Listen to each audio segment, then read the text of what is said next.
Assalamu alaikum, students. Yes, please raise your hands if you are listening to me. Okay, thank you very much for the feedback. Thanks. Lower your hands, please.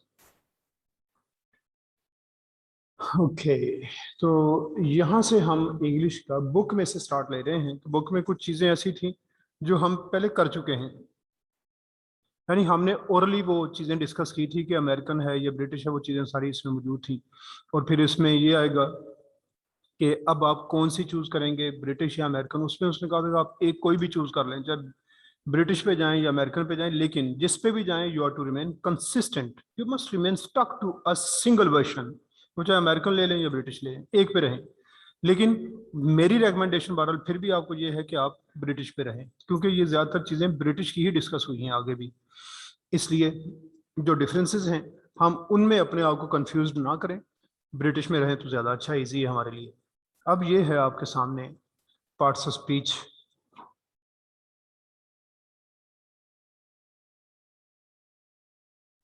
अस्सलाम वालेकुम sir. वालेकुम सलाम। Sir कल आपने हमें language components पढ़ाए थे, जी जी। तो सर उसके अंदर सिमेंटिक्स और प्रैग्मेटिक्स क्या होता है? ये मीनिंग्स, उसमें दो बातें हुई थी ना। एक सिमेंटिक्स हमने कहा था जब हम वर्ड्स के मीनिंग्स पे जाते हैं, और एक है कि जब हम कॉन्टेक्स्ट में उस सेंटेंस या वर्ड का मीनिंग समझने की कोशिश करते हैं कि यहाँ पे क्या हो सकता है, जिसकी कुछ एग्जांपल्स मैंने आपको दी थी कि कॉन्टेक्स्ट में हम मीनिंग्स किस तरह लेते हैं कि किसी ने जैसे आके कहा कि सर्दी बहुत है, आपके घर में हीटर है। अब वो असल में क्वेश्चन नहीं पूछ रहा, वो असल में एक रिक्वेस्ट कर रहा है। वो हमने समझना है कि उसके सेंटेंस का मीनिंग रिक्वेस्ट है, उसके सेंटेंस का मीनिंग क्वेश्चन नहीं है। यानी वो जो हम 5 टाइप्स हैं सेंटेंसेस के, आगे पढ़ेंगे, उनमें मूड्स ऑफ सेंटेंसेस भी इनको कहते हैं। एक मूड है जहां पे हम क्वेश्चन पूछते हैं कि क्या ये चीज़ है, लेकिन जब हम उसे समझने की कोशिश करते हैं समटाइम्स वी फील कि वो क्वेश्चन नहीं था, actually that was a request. अब देखें, जैसे ये कहा जाए कि क्या आप कल वाला लेसन मुझे सुनाएंगे। अब आप कहेंगे कि यस, बस बात खत्म हो जाएगी। नहीं, असल में तो वो एक रिक्वेस्ट है उस चीज़ के लिए कि आप वो शुरू करें। इसी तरह से अगर आप कह दें नो, तो इसका मतलब बस बात खत्म हो जाएगी। नहीं, वो रिक्वेस्ट को देखना है कि आप रिक्वेस्ट कैसे। अब किसी ने ये कहा कि would you like to drink a cup of tea, आपने कहा यस, और वो चुप करके बैठ गया कि ठीक है जी, आपका आंसर ठीक है। वो आंसर नहीं असल में लेना चाह रहा, वो तो उसने रिक्वेस्ट की हुई है। तो इस तरह से ये हम प्रैग्मेटिक्स में मीनिंग्स को समझते हैं। तो एक हमने कहा था फोनोलॉजी, जिसमें साउंड्स आ जाती हैं कि साउंड्स किस तरह बनती हैं। फिर था मोर्फोलॉजी के वर्ड्स कैसे बनते हैं। फिर था सिंटैक्स के वर्ड्स को अरेंज करके फ्रेजेस, क्लोजेस, सेंटेंसेस कैसे बनाए जाते हैं। फिर उनके मीनिंग्स वो आ जाते हैं सिमेंटिक्स और प्रैग्मेटिक्स में, कि इन वर्ड्स के, फ्रेजेस के या सेंटेंसेस के, क्लोजेस के क्या मीनिंग्स हैं जो हम यूज कर रहे हैं। तो ये चीजें हम टोटल जो बेसिक 4 कंपोनेंट्स हैं उनको इस तरह से डिस्कस करते हैं। ये हर लैंग्वेज के हैं, सिर्फ इंग्लिश की बात नहीं है ये। अच्छा जी, अब इसमें इंट्रोडक्शन टू ग्रामर। ग्रामर को हमने कहा था 2 चीज़ें इसमें आ जाती हैं। इसने यहाँ पे ये डेफिनेशन लिखी है, the whole system and structure of a language. System भी आएगा, स्ट्रक्चर भी आएगा। अब स्ट्रक्चर की जब बात करते हैं तो डेफिनेटली इसमें वर्ड भी शामिल है, वर्ड का स्ट्रक्चर भी होगा, और सेंटेंस का, क्लोज का, फ्रेज का स्ट्रक्चर भी होगा। और पूरा सिस्टम है कि किस तरह से इनको ज्वाइन करके हम क्या क्या मीनिंग्स इनमें से फिर निकालेंगे, कि किस तरह से इनको यूज करेंगे, क्या हम कहना चाहेंगे, किस तरह से सेंटेंस को स्ट्रक्चर करेंगे। फिर a set of prescriptive notions about correct use of a language. एक लैंग्वेज को सही तरह से यूज करना हो तो उसके लिए कुछ प्रिस्क्रिप्टिव नोशंस हैं। प्रिस्क्रिप्टिव वर्ब आपने पढ़ा हुआ है, प्रिस्क्राइब। प्रिस्क्राइब का मीनिंग होता है तजवीज़ करना, सजेस्ट करना। जैसे डॉक्टर का प्रिस्क्रिप्शन होता है कि वो डॉक्टर प्रिस्क्राइब करता है। अब वो प्रिस्क्राइब करता है कि ये करें, ये वाली मेडिसिन खाएं, इस तरह से आप वॉक करें, ये करें, जो भी वो बताएगा कि अब ये ना करें, ये करें, ये करें, ये ना करें। ये सब प्रिस्क्रिप्शंस होती हैं। तो इसमें प्रिस्क्रिप्टिव नोशंस आ जाते हैं। प्रिस्क्रिप्टिव नोशन क्या चीज़ है? प्रिस्क्रिप्टिव नोशंस में जैसे आपने एक सेंटेंस लिखा, ये यूं समझे, ये सेंटेंस आपके सामने है, the rules in grammar cover the correction and ordering of words. यहां तक आप देख लें इसको। अच्छा, अब आप क्या करते हैं, आप यहाँ पे कर देते हैं इसको कवर्स, COVERS, कवर्स कर दिया। अब अगर किसी ने ये लिखा था रूल्स इन ग्रामर कवर्स, आप कहते हैं नहीं पीछे ये प्लुरल आ रहा है, रूल्स कवर्स नहीं हो सकता, ये गलत है, यहाँ पे कवर होना चाहिए। अब ये जो आपने कहा कवर होना चाहिए, ये जो होना चाहिए ये सारी प्रिस्क्रिप्शन है, तो इसमें हम ये देखते हैं कि ये वाली चीजें हम यूज करेंगे, ये नहीं करेंगे। अच्छा, इसके अलावा फिर और है क्या? अगर प्रिस्क्रिप्टिव नोशंस ना हो फिर डिस्क्रिप्टिव नोशंस भी होते हैं। डिस्क्रिप्टिव नोशंस क्या है कि जब हम बात करते हैं लैंग्वेज की, तो समटाइम्स कुछ जगहों पे लैंग्वेज इस तरह से यूज हो रही होती है कि उसमें हम जो कुछ भी किसी ने बता दिया उसको एज इट इज कंसिडर कर लेते हैं, उसे हम गलत नहीं कहते।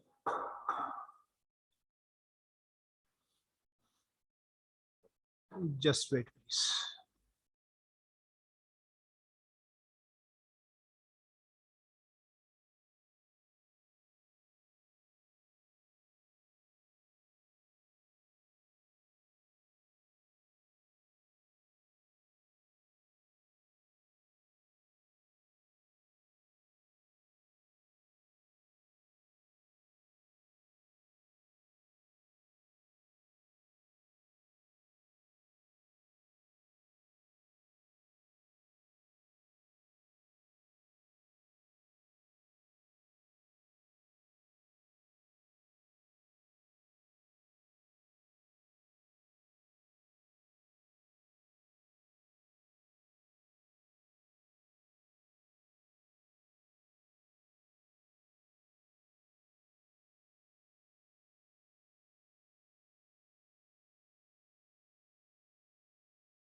ओके, तो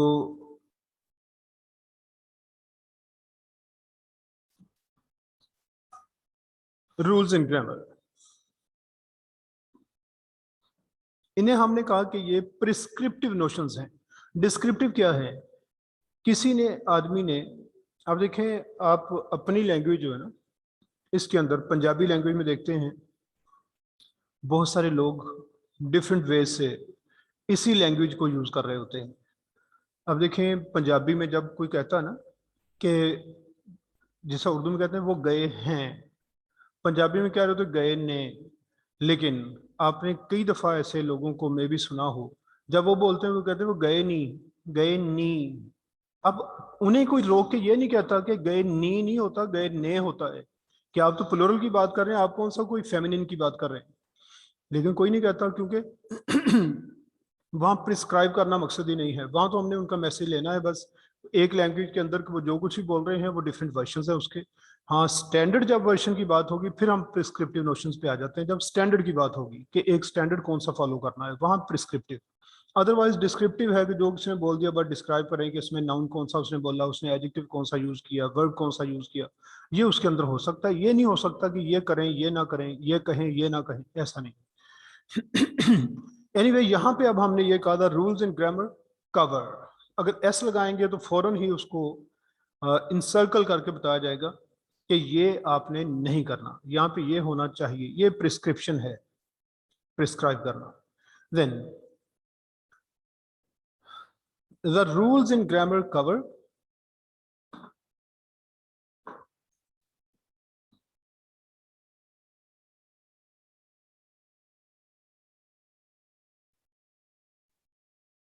The rules in grammar cover the selection and ordering of words to create sentences.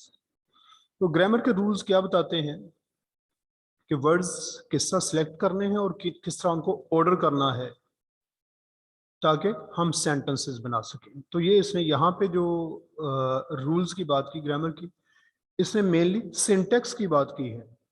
और हम कई दफ़ा जब वर्ब्स की बात करते हैं, ये वर्ड्स की बात करते हैं ना, वो किस तरह से आ जाते हैं इसमें, क्योंकि मैंने तो आपको ये बताया है कि मॉर्फोलॉजी और सिंटेक्स मिलेंगे तो ग्रामर बनेगी। ये जो इसने लिखा है तो सिर्फ सिंटेक्स पे बात जा रही है।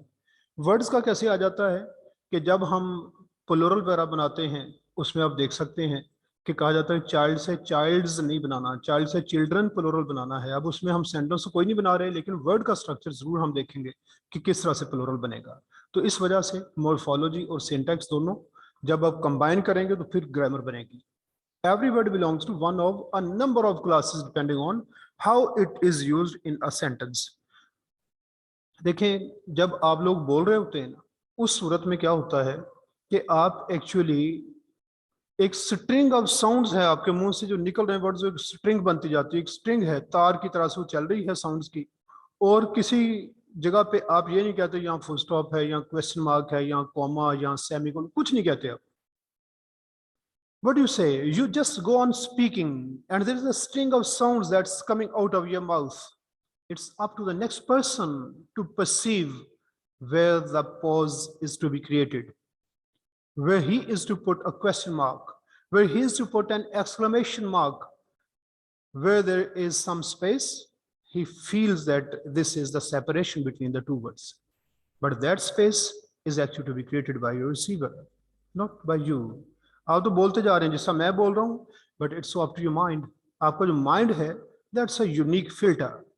वो फिल्टर के अंदर से जब चीज होकर गुजरती है वो खुद बताएगा कि ये वर्ड अलग है, ये अलग है, ये सिंगुलर है, ये प्लूरल है, ये वर्ब है, ये नाउन है। तो इस तरह करके ना ये वर्ब नाउन वाली ये 8 कैटेगरीज बन जाती हैं जिन्हें हम कहते हैं पार्ट्स ऑफ स्पीच। तो पार्ट्स ऑफ स्पीच, स्पीच क्या है? What ever you utter with the help of your tongue that becomes your speech. उस स्पीच में हम कहते हैं कि 8 कैटेगरीज बन जाती हैं, 8 कैटेगरीज, उनके अलावा वर्ड्स नहीं है। ट्रेडिशनली हम कहते हैं 8 पार्ट्स ऑफ स्पीच।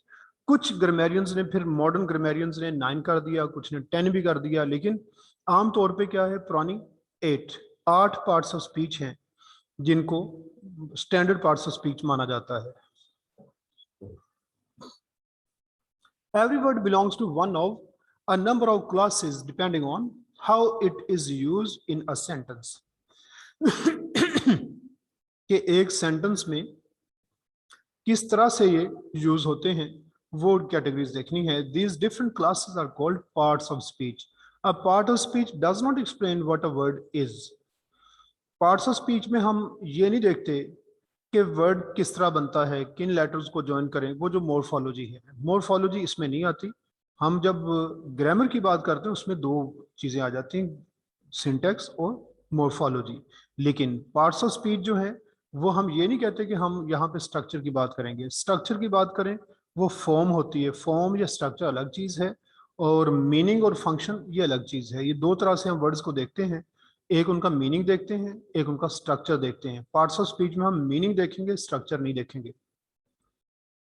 अच्छा, इसी तरह से सेंटेंसेस में भी ऐसी है, सेंटेंसेस के हम मीनिंग्स भी देखते हैं, स्ट्रक्चर्स भी देखते हैं। 2 कैटेगरीज बन जाती हैं। स्ट्रक्चर किस तरह से देखते हैं? जब आप बात ये करते हैं कि एक सेंटेंस के कितने पार्ट्स हैं, जैसे उसमें सब्जेक्ट, वर्ब, ऑब्जेक्ट, फिर आप कहते हैं कि इसमें मेनली क्या है, एक सब्जेक्ट, एक प्रेडिकेट, 2 पार्ट्स हों सेंटेंस में, तो इसे हम कहते हैं कि ये एक सेंटेंस बन गया, सब्जेक्ट भी है, प्रेडिकेट भी है।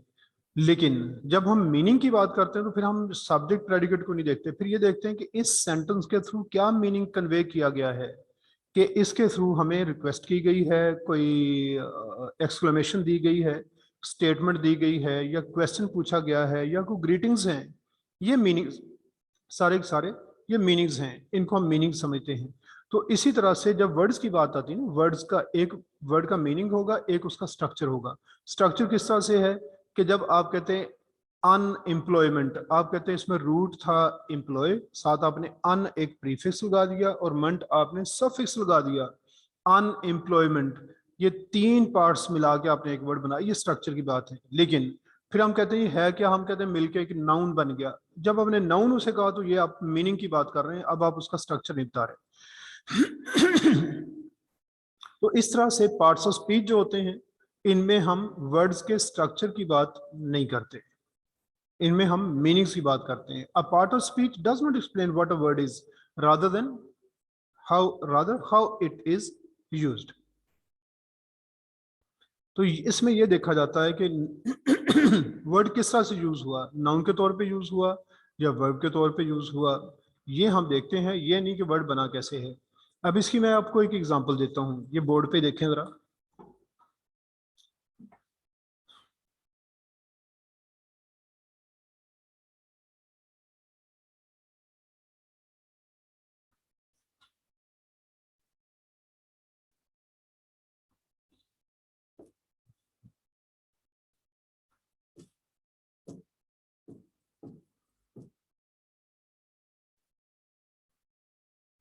यहाँ पे इसकी एग्जांपल कि वर्ड का मीनिंग क्या होता है और वर्ड का स्ट्रक्चर क्या होता है।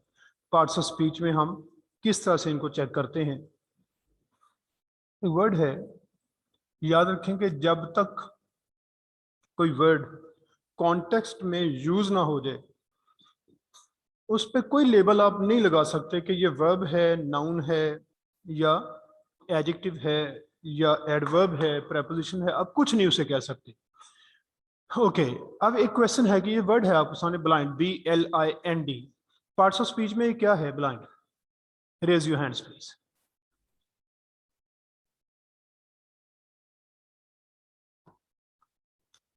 Yes Anila.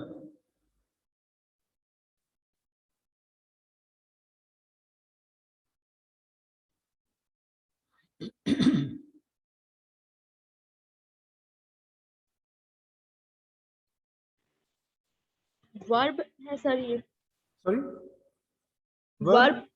Okay Asim. Sir ये एडजेक्टिव है। एडजेक्टिव शमरोज।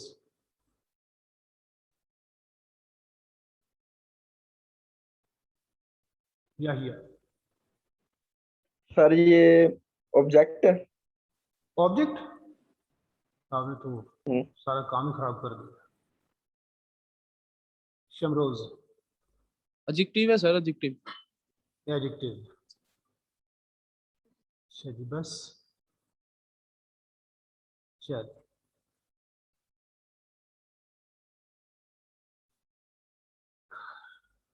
मैंने अभी आप लोगों को ये बताया था कि जब तक कोई वर्ड किसी कॉन्टेक्स्ट में यूज ना हो जाए तो ये कोई भी लेबल इस पे नहीं लगाना, लेकिन आप लोगों ने लगा दिया। इसको ना आपने एडजेक्टिव कहना है, ना नाउन कहना है, ना एडवर्ब कहना है, कुछ नहीं कहना, ये कुछ नहीं है जब तक कि किसी सेंटेंस में यूज ना हो जाए। अब देखिए यूज हो के ये किस तरह से मीनिंग देगा। अब ब्लाइंड में हम अब ये नहीं डिस्कस करने लगे कि ब्लाइंड किस तरह वर्ड बना है, कौन कौन से लेटर्स को किस तरह हमने ज्वाइन किया तो एक वर्ड बना। दैट्स नॉट द केस है।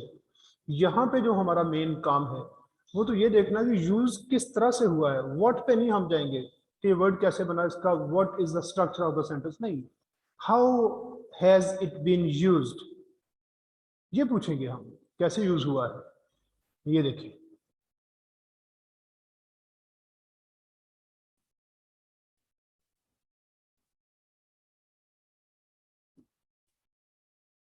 the blinds were in place।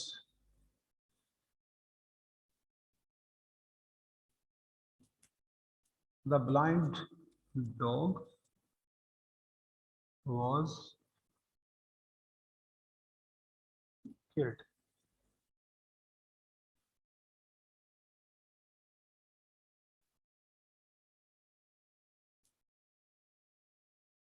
The fog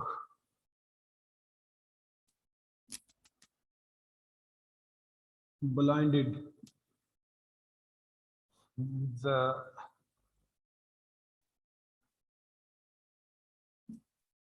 driver for a while। अब चेक करें जरा कि ब्लाइंड किस तरह से हमने यूज किया। Yes, raise your hands। The first sentence is the blinds were in place। Shamroz। पहले ये बताना है कि जी। फर्स्ट सेंटेंस में कैसे यूज हुआ। Yes, sir as a noun use हुआ है as a noun. Second, the blind adjective dog, sir. Adjective. चलिए अब दूसरे किसी से पूछ लेते हैं, किसी और ने भी हैंड रेज किया, किसी ने किया। Yes शमरोज again. सर इसलिए मैं वर्ब है सर। वर्ब। अच्छा बेटा, अब आपको ये समझ आई कि मैंने कहा था कि जब तक किसी सेंटेंस में यूज ना हो जाए, किसी फ्रेज क्लोज में यूज ना हो जाए, कॉन्टेक्स्ट ना हो, तो इसे हम कुछ नहीं कहेंगे कि ये वर्ब है, नाउन यस है या एडजेक्टिव है। ठीक है। Yes sir. हाँ जी, अब देखें ना, वर्ड वही था ब्लाइंड, लेकिन जिस तरह हमने यूज किया फिर पता चला कि ये नाउन है, फिर एडजेक्टिव है और फिर वर्ब है। जी सर बिल्कुल। हाँ, इसलिए किसी भी वर्ड पे कोई लेबल आप नहीं लगाएंगे। अच्छा, ओके एक सर। हाँ जी, एक वर्ड और, अभी माइक ऑन रखिएगा अपना। Okay sir. फास्ट क्या है पार्ट्स ऑफ स्पीच में? सर फिलहाल तो कुछ भी नहीं है। वेरी गुड, यही आंसर आपका होना चाहिए। ठीक है ना। देखें, अगर ओके। ये आप हैबिट डेवलप करें इसको, कई दफा लोग आपसे पूछेंगे। अब आपसे मिसाल के तौर पर कोई कहता है कि उर्दू में आप अगर बात करें कि जलेबी क्या होती है, अच्छा आप कहते हैं जलेबी वो होती है जो खाने वाली होती है, वो गोल सी रिंग से बने होते हैं। कहता है नहीं, जलेबी वो होती है जो मच्छर को भगाने के लिए यूज करते हैं। अब ये जी कैसे सर पता चल सकता है? जलेबी के वर्ड से तो नहीं पता चलेगा। ये तो बिल्कुल सर। कॉन्टेक्स्ट बताए, कॉन्टेक्स्ट। उससे पूछें कि आप जलेबी कौन सी पूछना चाह रहे हैं। जी ठीक है ना। जब इतने उनके फंक्शंस हों तो फिर हमें ये पूछना चाहिए। अच्छा जी, फास्ट को अब किस किस तरह से हम यूज कर सकते हैं? सर इसे हम एज अ नाउन भी यूज कर सकते एज अ हैं। नाउन यूज कर सकते हैं। किस तरह से, क्या मीनिंग होता है As- उस वक्त इसका? क्या सर? इसका मीनिंग क्या होगा as a noun? As a noun तेज होगा। जैसे फॉर नहीं एग्जांपल बेटा, नहीं नहीं, फास्ट बॉय। तेज जो है ना वो तो एडजेक्टिव है। नहीं सर मैं वो एज अ नाउन बता रहा हूँ आपको। ये बेटा वही कह रहा हूँ ना मैं, कि एडजेक्टिव के तौर पे ये तेज इसका मीनिंग है। एज अ नाउन तो इसका मीनिंग तेज नहीं है। एज अ नाउन सर जो है नहीं, ना। जी। Fast boy for example fast animal. नहीं बेटा, वो एनिमल नाउन है ना, फास्ट तो नाउन नहीं है उसमें, फास्ट तो एडजेक्टिव है। वो तो नाउन की क्वालिटी बता रहा है ना।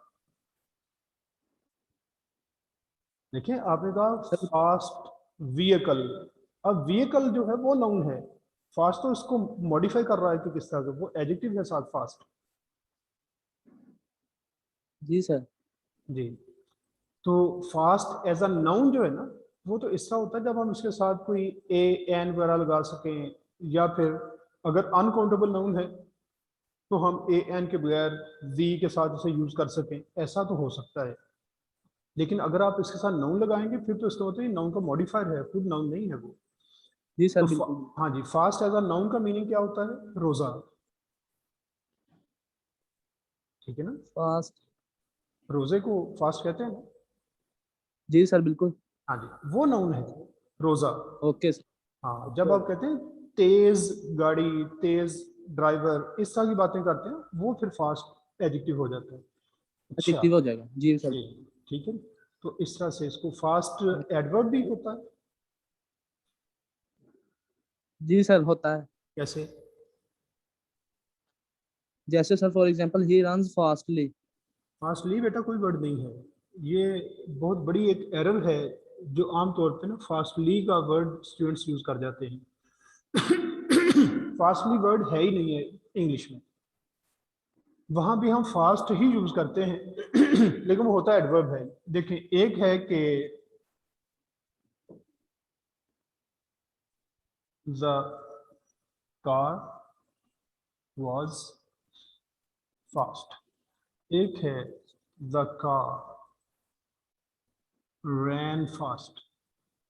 अब ये पता कैसे चलता है कि हम क्या यूज कर रहे हैं? अब फर्स्ट सेंटेंस में देखेंगे फास्ट का वर्ड इसमें भी है, इसमें भी है। ऊपर वाले में फास्ट, बाकी वर्ड्स को अगर आप देखें तो किसके लिए यूज हुआ है? The car was fast, the car was, इन तीनों में से फास्ट किसके लिए यूज किया आपने? सॉरी सर मैं समझा नहीं आपकी बात। द कार वॉज फास्ट, ये फास्ट को हम अलग कर देते हैं। ये वाला जो वर्ड है, इसको पीछे जो जी तीन सर। वर्ड्स गुजरे हैं किसके लिए हमने यूज किया? कार के लिए सर। कार के लिए। तो कार चूंकि नाउन है ना, जी नाउन के सर। लिए हम एडजेक्टिव यूज कर सकते हैं। तो ये है सही। एडजेक्टिव। अच्छा, निचले ओके सेंटेंस सर। में देखें द कार रैन फास्ट, ये फास्ट किसके लिए यूज किया आपने? सर ये वैसे रैन को रिप्रेजेंट कर रहा है मेरे ख्याल से। रैन को, वेरी गुड। रैन चूंकि वर्ब है तो वर्ब का जो मॉडिफायर होता है वो एडवर्ब होता है। एडवर्ब। जी अब देखिए देखने में बाहर वही है कि FAST हमने लिखा हुआ, लेकिन ऊपर एडजेक्टिव था, ओके नीचे एडवर्ब है। नाउन के लिए यूज करेंगे तो एडजेक्टिव, वर्ब के लिए यूज करेंगे तो adverb. Okay sir, thank you. जी, तो ये मैं आपको एक्चुअली बताना चाह रहा था इसमें कि हम इसमें ये नहीं देखेंगे कि वर्ड क्या है, बल्कि ये देखेंगे कि वर्ड यूज कैसे हुआ है।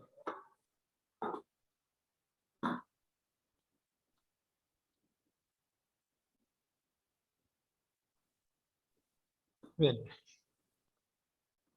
the same word might be a different part of speech in different sentences.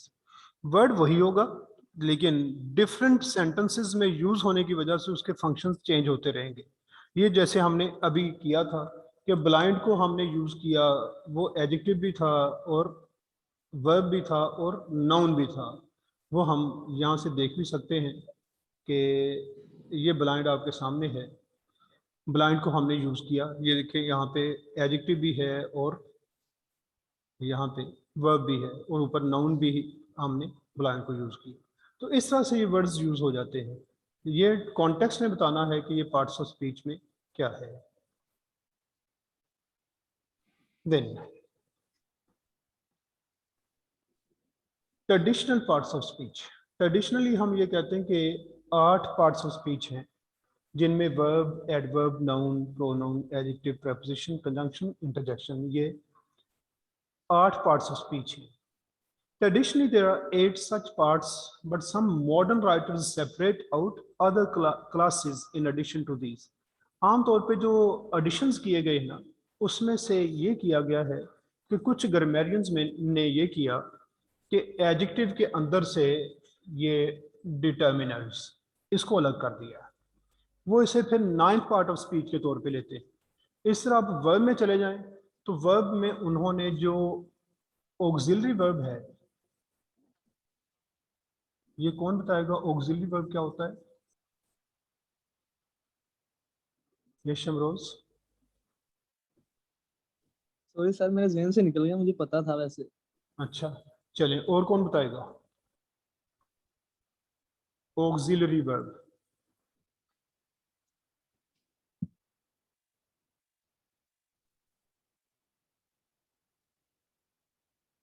Yes, anyone else? Auxiliary verb किसको कहते हैं? ओन अब्बास।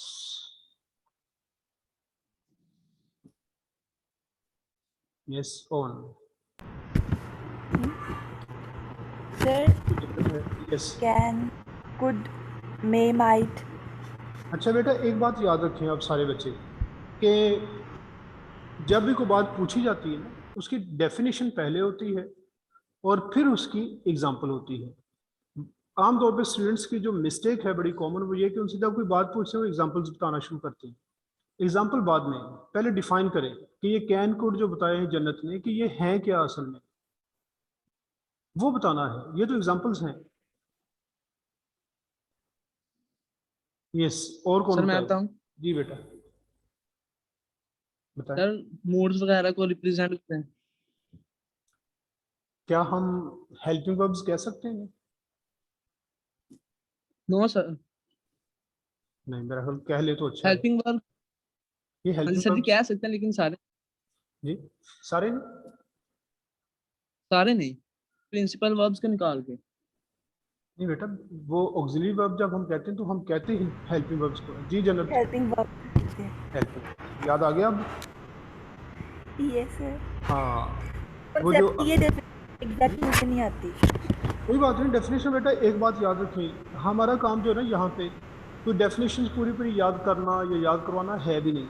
हमारी सिर्फ अंडरस्टैंडिंग है यहाँ पे इस लेवल पे कि हमें पता हो कि ये है क्या। तो ऑक्सिलरी वर्ब हम हेल्पिंग वर्ब को ही कहते हैं। बाकी जो ना जैसे शमरोज ने कहा, इसमें तो ये आगे टाइप्स हैं इसकी, जिसमें कुछ प्राइमरी ऑक्सिलरीज हैं, फिर मॉडल ऑक्सिलरीज हैं, कुछ सेमी मॉडल्स हैं, वो इस तरह से। और मेन वर्ब्स तो अलग हो जाएंगे ना, क्योंकि हमने यहाँ पे ये कहा कि यहाँ पे जो वर्ब है बाकी वो सारा चलता रहेगा। हेल्पिंग वर्ब्स को एक अलग टाइप बना दिया कुछ ग्रामेरियंस में, तो इस तरह से कुछ ने 10 पार्ट्स ऑफ स्पीच कर दिए। तो बहरहाल अभी हम 8 जो ट्रेडिशनल पार्ट्स ऑफ स्पीच है उनको देखेंगे, बाकी फिर बाद में।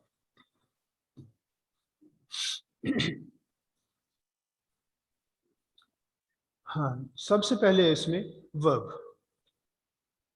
इसमें आर साइलेंट होगा, इसे वर्ब कहना है, वर्ब नहीं कहना। और एक हमारा वो देसी तरीका इलाज भी है यूनानी वर्ब, वो नहीं कहना। जी शमरोल बेटा क्या कहना है? Verb sir. वर्ब। अच्छा, आर कहाँ साइलेंट होता है ये पता आप लोगों को? सर अगर इसे पीछे वावल हो तो शायद, नहीं, ऐसा नहीं है। और जैसे सर वर्क। नहीं तो अब देखें, अगर मिसाल के तौर पे इसके पीछे वर्ब हो और आगे कोई और आ जाता है, मिसाल के तौर पे मैं आपको बताता हूँ,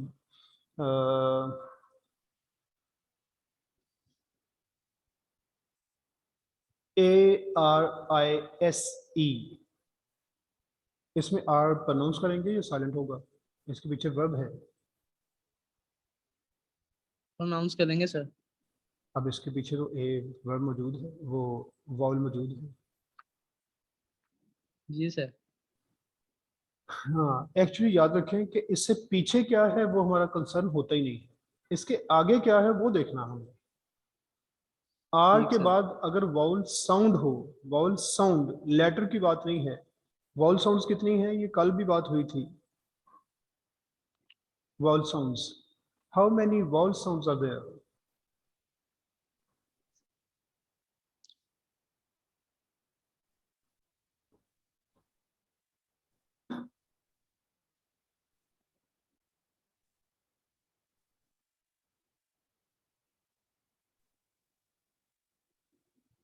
yes Anila. Yes, sir. Vowel sounds 20. Vowel sounds हैं 20। ये कहाँ से शुरू होती हैं vowel sounds? Vowel A E I. नहीं बेटा, ये तो वॉल लेटर्स है ना, ये तो आप Vowel. अब इस तरह काउंट करेंगे फिर तो ये 5 होंगे, फिर तो 20 नहीं बन सकेंगे। Yes, sir. वॉल साउंड क्या Phonology. साउंड है? Phonology के sound कैसे बनते चलिए मैं बताता हूँ। एक्चुअली ये जो वॉल साउंड्स है ना, ये अलिफ की साउंड से स्टार्ट होती है सारी। यानी जैसे अ, यहाँ से इन्होंने स्टार्ट होना, वो चाहे आगे आप ई, ओ, ओ, ऊ, इस तरह की ये सारी यही साउंड्स होंगी, यहाँ से स्टार्ट हो जाती हैं। तो अगर आर के बाद कोई वॉल साउंड हो, वॉल साउंड लेटर नहीं, हो सकता लेटर हो लेकिन साउंड ना हो, और समटाइम्स ये भी होगा कि लेटर नहीं होगा साउंड होगी, और समटाइम्स लेटर होगा साउंड नहीं होगी। हमें चाहिए साउंड उसकी, अगर साउंड हुई तो फिर हम इसे यूज करेंगे, फिर हम आर को प्रोनाउंस करेंगे। मैं इसकी कुछ एग्जांपल्स यहाँ पे लिखता हूँ, ये देखिए।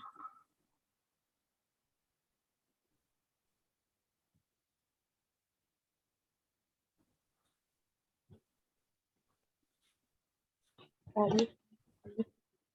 ये देखिए जरा एग्जांपल्स।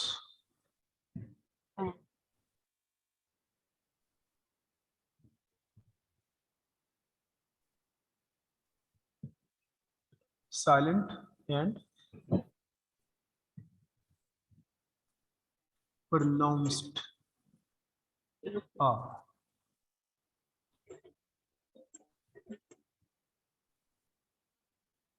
CARD, क्या ख्याल है आपका इसमें? आर साइलेंट होगा या प्रोनाउंस्ड होगा?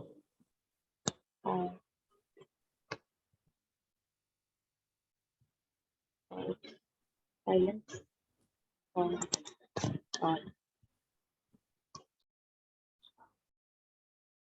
Yes, who'll tell? R silent और प्रोनाउंस्ड?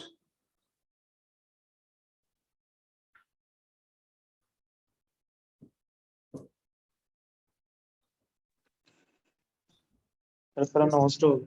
सॉरी, प्रोनाउंस्ड होगा। किस वजह से? इसके बाद में इसके बाद में वॉवल साउंड। अच्छा, वो कौन सी साउंड है वाउल साउंड इसके बाद?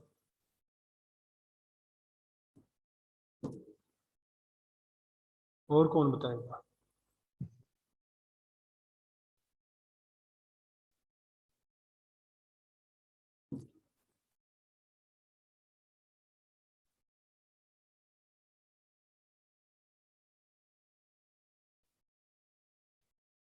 Yes, anyone else?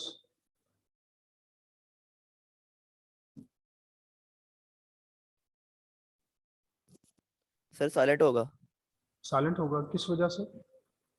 सर, क्योंकि उसके बाद वॉवल साउंड नहीं आ रहा। कौन सी साउंड आ रही है इसके बाद, आर के बाद? सर डी की आ रही है वेरी गुड। सर, और मतलब वो डाल के। हाँ, यानी वो कॉन्सोनेंट साउंड है, ऐसी है ना? Yes sir. तो जब कॉन्सोनेंट साउंड आएगी हम आर को प्रोनाउंस नहीं करेंगे, इसकी प्रोनाउंसिएशन ये बननी है। तो इसमें लिखने का बड़ा इशू।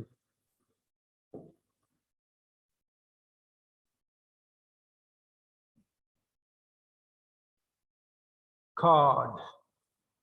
अच्छा, एक ये भी बता दें मुझे कि अगर CARE लिखा हो, इसमें आर साइलेंट होगा या प्रोनाउंस्ड होगा?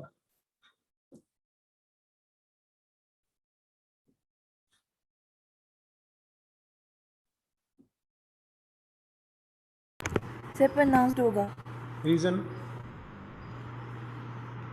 सर क्योंकि इसके आगे वोवल साउंड आ रही है ई। अच्छा, यानी जब आप आर तक पहुंचेंगे उसके बाद फिर ई की साउंड भी होगी एंड पे? सर केयर सर नहीं हूँ। नहीं तो आप तो यहाँ तक आपने आर पे रुक गई आप तो, या तो ई की साउंड आगे आगे ऐड करें इसमें फिर। क्या ख्याल है, ई की साउंड है इसमें? सर पता मैं नहीं। बताता हूँ बेटा, असल में ना ये ई, क्योंकि आप लोग अभी ना आमतौर पे प्रोनाउंसिएशन क्योंकि किसी भी लेवल पे डिस्कस होती नहीं है, ना स्कूल में हुई ना कॉलेज में हुई, ऐसे ही है ना, यस सर। इसलिए इसका बच्चों को पता नहीं चलता। अब देखें CAFE, इसे क्या कैफे। कहते हैं? कैफे। इसमें देखें क्या हम एफ तक रुके हैं या ई की भी कोई साउंड अंदर ऐड की है? सर ई की साउंड ऐड की है। ऐड की हुई है ना, फिर ये कैफे Yes, sir. बना, वरना तो कैफ तक रहना था इसने। अब ये ऊपर है CARE, इसमें ई की साउंड है कोई? No sir. देखिए अगर होती तो फिर क्या कहते हैं हम किस्सा प्रोनाउंस करके? कैरी। कैरी। Very good. अब चूंकि इसकी साउंड ही कोई नहीं है तो इस वजह से इसकी भी कोई साउंड नहीं है, तो ये क्या बना फिर? के। क्या क्या? सर अगर आर की साउंड नहीं है तो फिर केयर कैसे होगा? ये जो नेबरिंग साउंड्स होती है ना, ये वर्ड्स को अफेक्ट जरूर करती हैं, याद रखें। ये देखें इफेक्ट क्या होता है इनका, ये इफेक्ट चेक करना जरा।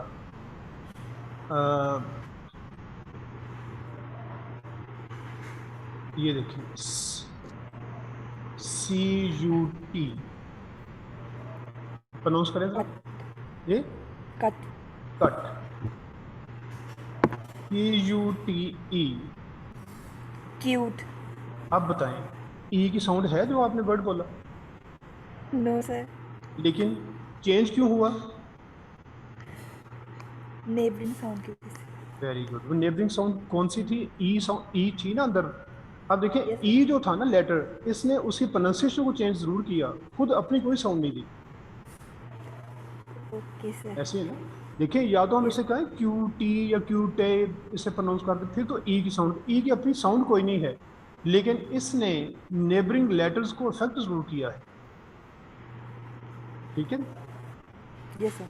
अच्छा जी, एक और CRY, इसमें आर की साउंड, आर साइलेंट होगा या प्रोनाउंस्ड?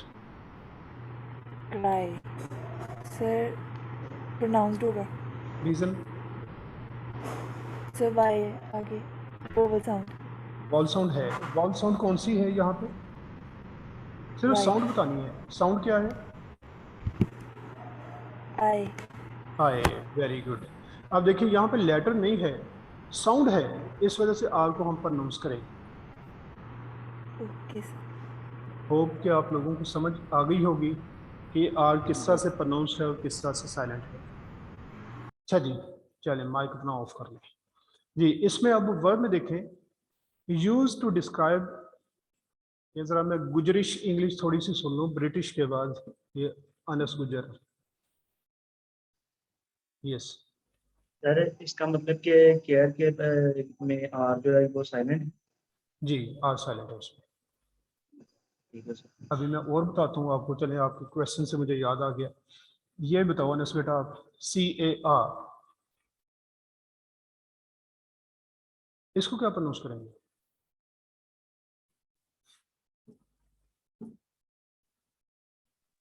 जी सर। इसमें आर साइलेंट होगा या प्रोनाउंस्ड होगा CAR में? R silent sir. रीजन? इसके बाद सर वावल नहीं, vowel? Vowel sound. Vowel sound नहीं है या वॉल लेटर नहीं है? सर ना लेटर है ना लेटर ना साउंड, वेरी गुड। बेसिकली हमारी कंडीशन तो ये है कि वाउल साउंड हो। समटाइम्स वाउल लेटर्स जो आते हैं वो साउंड दे जाते हैं, समटाइम्स साउंड नहीं देते। यहाँ पे तो चूंकि ना लेटर है ना साउंड है, इसलिए आर भी इसमें साइलेंट। तो क्या प्रोनाउंस करेंगे?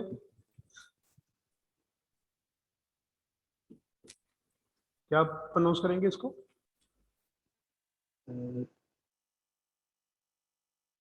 नहीं पता सर। आर साइलेंट कर दें, बाकी प्रोनाउंस कर दें।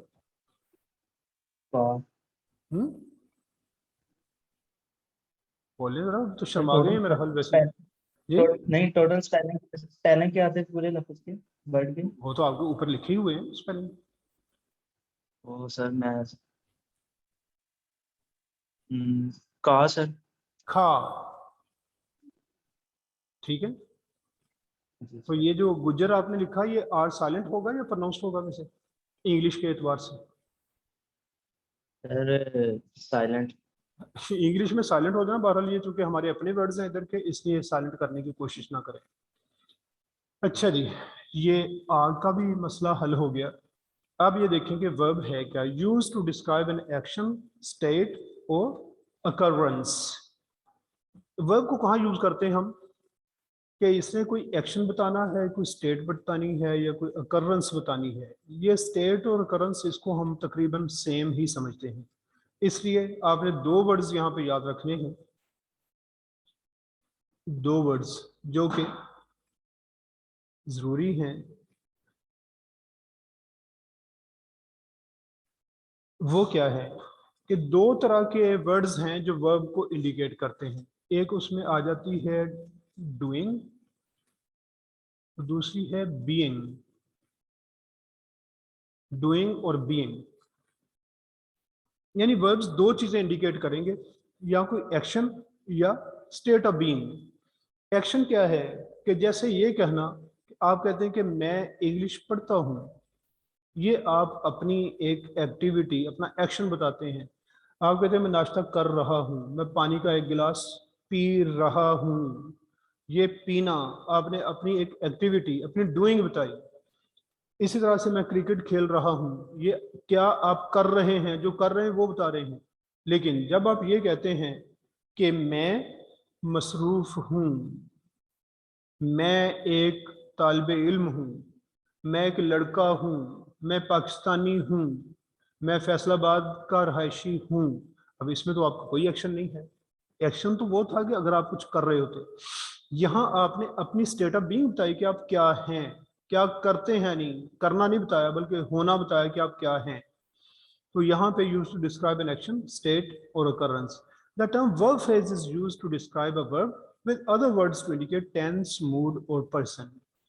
हम वर्ब फ्रेज की टर्म ज्यादा यूज करते हैं वर्ब की बजाय। रीजन क्या है कि बात शायद कल भी ये हुई थी कि टेंसेस तो हमारे हैं बेसिकली तीन, जिन्हें हम कहते हैं प्रेजेंट, पास्ट, फ्यूचर। ये तीन टेंसेस हैं। इन तीन टेंसेस को हम 12 पे कैसे ले जाते हैं? आगे आ जाते हैं इनके साथ एस्पेक्ट्स। एस्पेक्ट क्या चीज है? जिसने रहना तो उसी टाइम में है, लेकिन उस एक्शन या स्टेट ऑफ बीइंग के बारे में ये बताएगा कि क्या ये इस वक्त की बात है, या थोड़ा सा पहले की है, या कंटिन्यूस है, या कहीं परफेक्शन की बात है कि एक्शन एक स्टार्ट हुआ, करते करते वो कंप्लीट भी हुआ। क्या हम बताना चाह रहे हैं? देखें, अब ये कहना कि मैं क्रिकेट खेलता हूँ, ये आप सिंगल स्ट्रेच ऑफ टाइम की बात कर रहे हैं, ये इंडेफिनिट जिसे हम कहते हैं। ये एस्पेक्ट्स आगे आगे मैं आपको इन डिटेल भी बताऊंगा। अभी इसमें सिर्फ ये देखें कि आपने कहा मैं क्रिकेट खेलता हूँ, एक है मैं क्रिकेट खेल रहा हूँ, है तो दोनों ही प्रेजेंट, लेकिन डिफरेंस बहुत बड़ा है। खेलता हूँ किस वक्त खेलता हूँ, वो किसी वक्त मैं खेलता हूँ, लेकिन खेल रहा हूँ वो अभी इस वक्त की बात कर रहे हैं आप। तो इस तरह से हम ये 4 एस्पेक्ट्स जब वर्ब्स के साथ ऐड करते हैं, वर्ब्स के 3 टेंसेस और 4 एस्पेक्ट्स, इस तरह से हम इनको 12 बनाते हैं। अब इन 12 में सिर्फ 2 टेंसेस ऐसे हैं जिन्हें हम कहते हैं प्रेजेंट डेफिनेट और पास्ट इंडेफिनिट। ये 2 टेंसेस ऐसे हैं जिसमें हम सिर्फ वर्ब यूज करके, सिर्फ वर्ब से क्या मुराद है कि हेल्पिंग वर्ब कोई यूज नहीं किया, लेकिन हमने टेंस बना लिया। क्या कहते हैं, I write a poem, write के साथ कोई हेल्पिंग वर्ब नहीं, टेंस प्रेजेंट डेफिनेट बन गया। फिर इसी तरह I wrote a poem, wrote आपने सेकंड फॉर्म यूज करके पास्ट डेफिनेट बना लिया। लेकिन इनके अलावा कोई भी टेंस और कोई भी सेंटेंस चाहे इन्हीं टेंसेस में हो, वो हेल्पिंग वर्ब के बगैर नहीं बन सकता। देखिए आप प्रेजेंट कंटिन्यूस टेंस में जाएं, आप कहते हैं I am writing a poem, am और राइट ये मिलके helping verb plus main verb, आपने फिर ये एक्शन बताया, प्रेजेंट कंटिन्यूस बन गया। इस तरह से past continuous, I was writing a poem, was लगाया साथ आईएनजी वाला वर्ब यूज किया, तो ये क्या बना कि हमने वर्ब फ्रेज यूज की है। और वो जो मैंने कहा था I write a poem present definite, आप नेगेटिव में जाएं साथ ही उसने हेल्पिंग वर्ब डिमांड कर लेना। आपने कहा आई राइट अ पोएम और नेगेटिव में I do not right a poem, अब डू आपने वर्ब के लिए ही यूज किया हुआ है। ये आप देख लें कि जितने भी आपके टेंसेस हैं उनमें सिर्फ प्रेजेंट डेफिनेट और पास्ट डेफिनेट, और उनके भी सिर्फ पॉजिटिव सेंटेंसेस बगैर हेल्पिंग वर्ब के बन जाते हैं, वरना कोई सेंटेंस आपका हेल्पिंग वर्ब के बगैर नहीं बनता। जहां भी आपने वर्ब के साथ हेल्पिंग वर्ब ऐड कर दिया वो मिलके बन जाती है वर्ब फ्रेज। इससे वर्ब फ्रेज की टर्म ज्यादा कॉमन है, वर्ब की टर्म कम कॉमन है। तो verb phrase helping verb plus verb, इस वजह से कहा the term verb phrase is used to describe a verb with other words to indicate tense mood और पर्सन। वो हम क्यों लगाते हैं, उससे टेंस बन जाता है। जैसे मैंने कहा ना पास्ट डेफिनेट से पास्ट कंटिन्यूस में जाना है तो आप हेल्पिंग वर्ब के साथ जाएंगे। मूड है, मूड्स किस तरह बनते हैं कि एक सेंटेंस है, आपने कहा कि आई राइट अ पोएम, और ये आपका डिक्लेरेटिव या असर्टिव मूड है। इससे आप इंट्रोगेटिव मूड में जाना चाहते हो तो डू लगाना पड़ेगा, do I write a poem, does he fly kites, does he fly kites. अब ये क्या है, आपने डू डज लगा के मूड ही चेंज कर दिया, सिंपल से इंट्रोगेटिव सेंटेंस बना दिया, यानी असर्टिव या डिक्लेरेटिव से इंट्रोगेटिव। फिर पर्सन, पर्सन में क्या करते हैं आप, पर्सन्स में हेल्पिंग वर्ब्स चेंज कर देते हैं। आपने कहा कि Ali does not play cricket, अब डज लगा था अली थर्ड पर्सन की वजह से, किसने कहा थी पर्सन चेंज करें, यहाँ पे आप वी लगाएं, वी हुआ तो डज के बजाय आपने डू यूज कर दिया, we do not play cricket. तो इस तरह से आप टेंस मूड पर्सन इनको चेंज करते हैं वर्ब फ्रेज के साथ, यानी हेल्पिंग वर्ब्स ऐड करके। That's it for today. कोई क्वेश्चन आपका है तो पूछ सकते हैं।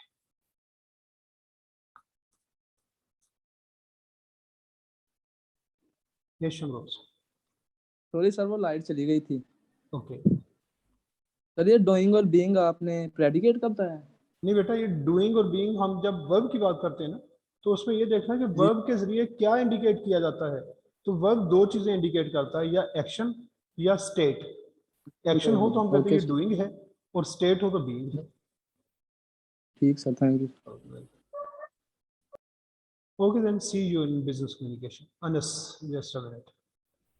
इधर ही अनस, एंड लोड कर लिया। चलें बिजनेस कम्युनिकेशन में सीख रहा हूँ। अस्सलाम वालेकुम।